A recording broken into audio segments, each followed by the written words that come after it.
Well, right now on Capitol Hill, Attorney General Eric Holder facing a barrage of questions from the Senate Judiciary Committee about the failed Fast and Furious gun-running sting.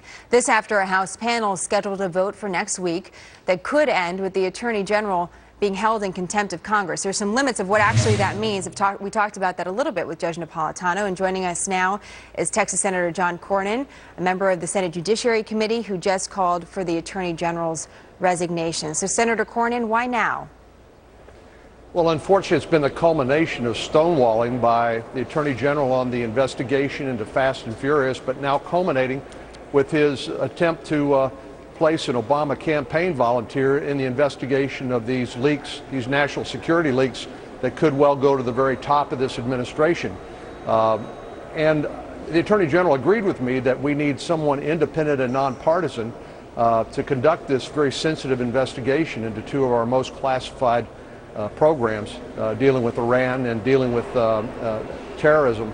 But unfortunately, they all report to him, Eric Holder, and he's shown himself incapable of separating himself as an arm of the Obama administration and an independent Attorney General that's supposed to be the chief law enforcement for the country. So, Senator, let me I think it's time for him to go. Let me just stop you there, because you have such a background in the legal field. When you say something like you ask for someone's resignation, it means something even more, because you know the consequence of asking for a resignation. You served with the Texas Supreme Court Justice.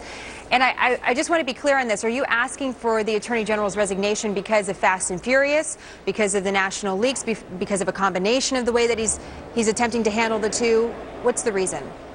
Well, it's a combination of things. I worried that when Attorney General Holder was nominated, that his conduct during the Clinton Justice Department would demonstrate his inability to separate himself from being covering for the politics of the administration, and I questioned his ability to demonstrate independence when it was called for as the chief law enforcement officer of the government. And unfortunately, everything I've seen since he was confirmed by the Senate has demonstrated that my worst fears, in fact, have become true, because he's basically providing political cover for this administration rather than doing the sort of nonpartisan, independent investigations. And now he appoints a political crony of the president, somebody who worked in his own administration, and claims that now is an independent investigation into these high-level, sensitive, classified security leaks. And it's not. It's just it's in essence part of the cover-up, and it's just unacceptable. So let me play for our viewers the response from the Attorney General when you asked for his resignation. Here's what he had to say. If you want to talk about Fast and Furious, I'm the Attorney General that put an end to the misguided tactics that were used in Fast and Furious.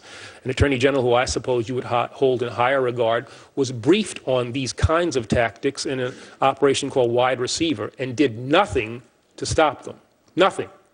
300 guns at least walked in that instance.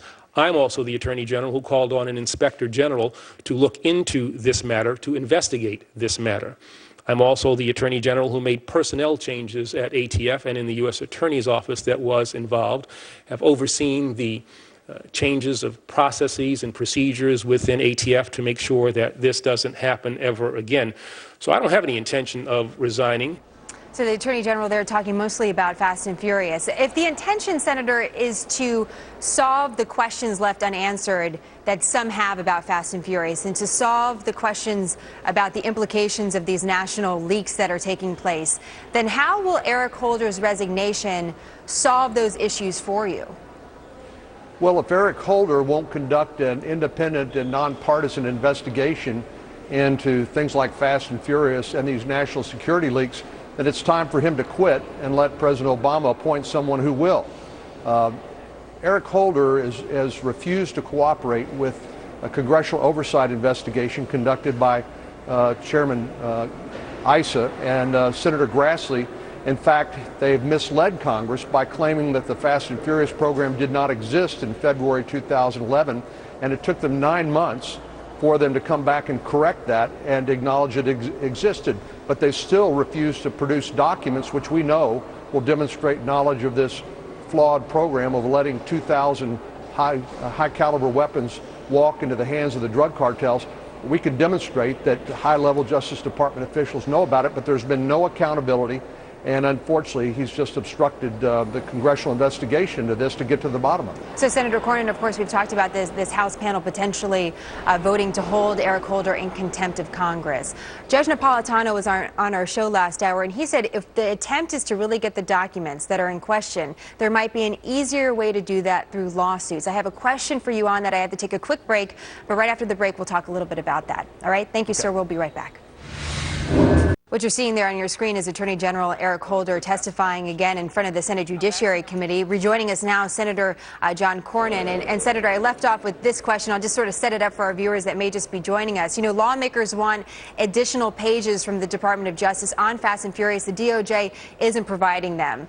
This is why some of your colleagues in the House are threatening to hold Eric Holder in contempt of Congress. So even with that process, as you know, as a judge, it could take years for the DOJ to cough up those documents. An easier way could be a lawsuit. Why not ask a federal judge to examine which documents the public should see with the hope that we'll all have answers faster? Why not try that route? Well, I do believe that the obstruction we've seen from the Attorney General is an attempt to delay the truth coming out until after the election, and so it is politically motivated. I think another lawsuit would actually take longer ultimately, you know, as you said, given my background as a judge for 13 years. So I think the easiest and most expeditious way to get to the bottom of this would be for Eric Holder to come clean. So far, he's defied the subpoenas of the House of Representatives. Today, for the first time, he said, rather than have a constitutional crisis, then you know, I'll sit down and work this out with the House of Representatives and with the Senate.